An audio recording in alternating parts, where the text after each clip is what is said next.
Hey everybody, welcome to the Housechurch video for this up week. We are getting close to being done our extended series on 2 Peter, going through that list of things that we're supposed to put on so that we will not be ineffective and unproductive in our knowledge of Jesus Christ and lacking in fruitfulness in our lives. And as we've gone through this list, there's been some pretty cool things in there, things that you might expect. This week, though, we took a look at one that you maybe don't expect. We are supposed to add to our lives brotherly affection, or as we talked about it on Sunday, friendship. My question about friendship actually steers us a little bit more into loneliness. When you're thinking about friends, my question is, why is it easier for some people and harder for others to make friends? Why are some people more lonely than others? Is there something inherent in somebody, like there's those basic personality traits like introversion and extroversion?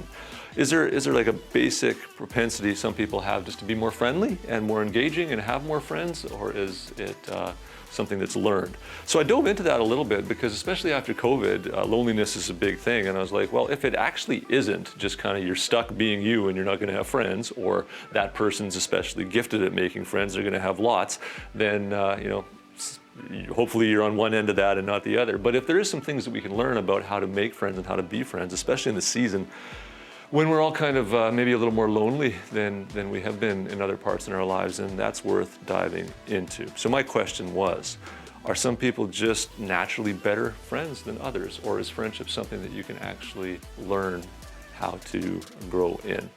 My light bulb moment was sort of predictable. Of course, you can learn how to grow into being a better friend and how to make friends, and that there's ways, techniques, strategies, and the way to cultivate a heart that is more set for friendship. So that light bulb, we got into that on Sunday with some of the things that you can do, but maybe more important in that light bulb place is like the light that's there, the hope that's there. There actually are things that you can learn to do that maybe other people have learned to do that for whatever reason in your life they've just been harder to do, or you didn't know that they needed to be done, that can actually help you move beyond some of what can be pretty paralyzing about loneliness.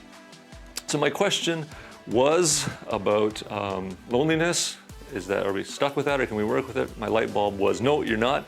My conviction, my arrow, was just to sort of revel in this, like, wow, this is on the list.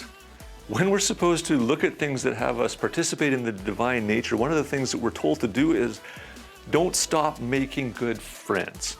I mean, that's pretty cool. And there's comfort in that in two ways.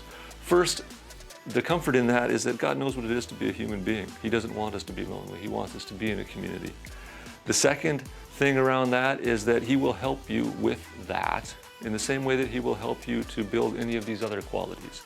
He's concerned about where you're lacking, where you're lonely, and He wants to come alongside you and help you. And in fact, He can do that in a real tangible way. Because as we saw on Sunday, friendship is always about you and another person having something that you delight in, and the friendship is based around that. If that common thing that you delight in is the person and majesty of Jesus Christ, then He Himself can actually pull you together. You fall in love with Jesus, walk with Him in community, and you're going to find yourself enmeshed in some beautiful friendship.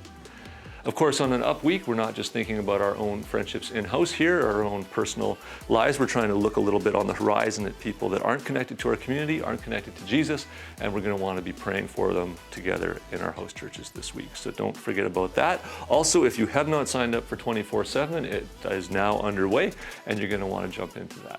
Grace and peace, everybody.